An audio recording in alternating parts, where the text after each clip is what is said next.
ఈరోజు ఈ వీడియోలో నేను చికెన్ కర్రీ రెసిపీ తయారీ విధానం చూపిస్తానండి. ఇది చాలా సింపుల్గా చేసుకోవచ్చు. ఎక్కువ మసాలాలు ఏమీ వేయకుండా చేసే రెసిపీ ఇది. టేస్ట్ కూడా చాలా బాగుంటుంది. ఒక్కసారి మీరు కూడా ఇలా ట్రై చేయండి, మీకు తప్పకుండా నచ్చుతుంది. ఎప్పుడు ఒకేలా కాకుండా ఒక్కసారి ఇలా చేయండి. ఇంకా ప్రాసెస్ చూసేద్దాం.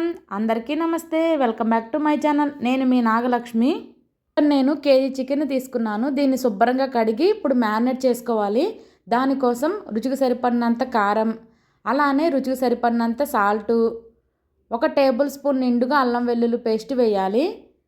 అలానే ఒక 3 to 4 టేబుల్ స్పూన్ల ఆయిల్ యాడ్ చేసుకోవాలి. అలానే 1 టేబుల్ స్పూన్ నిండుగా పెరుగును యాడ్ చేసుకోవాలి. వీటిని చక్కగా ముక్కలకు పట్టేటట్టు కలుపుకోవాలి.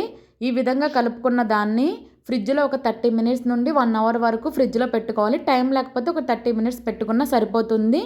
ఇలా పెట్టుకోవడం వల్ల చికెన్ చాలా జ్యూసీగా వస్తుంది, త్వరగా కుక్ అవుతుంది. తర్వాత ఇలా పొయ్యి మీద ఒక కళాయిని పెట్టుకొని దానిలో ఆయిల్ యాడ్ చేసుకోవాలి. ఈ ఆయిల్ హీట్ అయిన తర్వాత దీనిలో 2 పచ్చిమిర్చిని ఈ విధంగా చిన్నగా కట్ చేసి యాడ్ చేసుకోవాలి. అలానే 2 పెద్ద సైజు ఆనియన్స్ని ఇలా చిన్న ముక్కలుగా కట్ చేసి యాడ్ చేసుకోవాలి.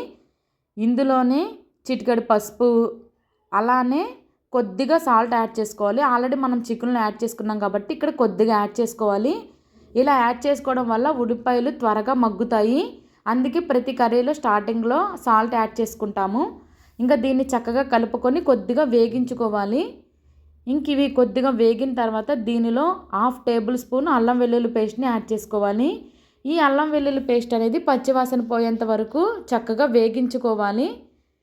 ఇంక ఇది వేగిన తర్వాత మనం ఫ్రిడ్జ్లో పెట్టిన చికెన్ని ఇందులో యాడ్ చేసుకోవాలి. ఇది మొత్తం యాడ్ చేసి చక్కగా కలిసేటట్టు కలుపుకొని దీని మీద మూతను పెట్టి ఉడికించుకోవాలి.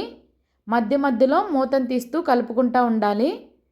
ఇక్కడ మూతను తీసినప్పుడు కొన్ని వాటర్ అనేవి వస్తున్నాయి. మళ్ళీ మూతను పెట్టి ఇంకొంచెం ఉడికించుకోవాలి. ఇంకా నా వీడియోస్ మీరు ఫస్ట్ టైం చూస్తుంటే సబ్స్క్రైబ్ చేసుకోండి. ఇంకా మళ్ళీ మూతను తీసి చూస్తే ఇంకొంచెం ఎక్కువ వాటర్ వచ్చినాయి. ఇంకా మూతను పెట్టకుండా ఈ వాటర్ మొత్తం చక్కగా ఉడికించేసుకోవాలి.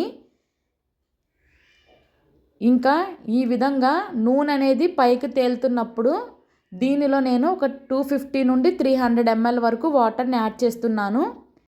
నా వీడియోస్ మీకు నచ్చితే ఒక్క లైక్ చేయండి, మీ ఫ్రెండ్స్ అండ్ ఫ్యామిలీకి షేర్ చేయండి.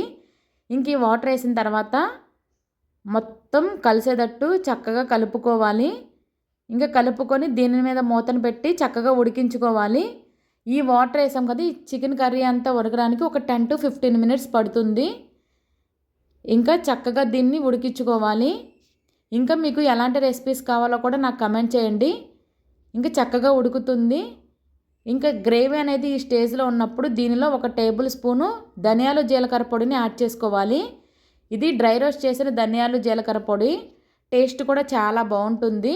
దీన్ని మొత్తం కలుపుకొని ఇంకా గ్రేవీ అనేది దగ్గరగా అయ్యేంత వరకు ఉడికించుకోవాలి. చికెన్ కర్రీలో నేను అల్లం వెల్లుల్లి పేస్టు, ధనియాలు జీలకర్ర పొడి మాత్రమే వేసాను. ఇంకా ఏ మసాలాలు యాడ్ చేయలేదు. ఒక్కసారి మీరు ఇలా ట్రై చేయండి, మీకు తప్పకుండా నచ్చుతుంది. ఇంకా గ్రేవీ ఇలా అయిన తర్వాత ఒక్కసారి మొక్క ఉడికిందో లేదో చెక్ చేసుకోవాలి.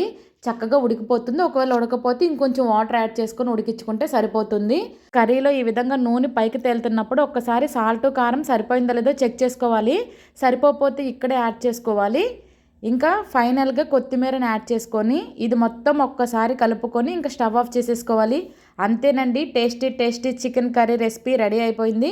ఈ వీడియో నచ్చితే మీరు ఒక్క లైక్ చేయండి, మీ ఫ్రెండ్స్ అండ్ ఫ్యామిలీకి షేర్ చేయండి. ఇలాంటి టేస్టీ అండ్ సింపుల్ రెసిపీస్ కోసం నా ఛానల్ని ఇప్పుడే సబ్స్క్రైబ్ చేసుకోండి. Thanks for watching. Bye bye.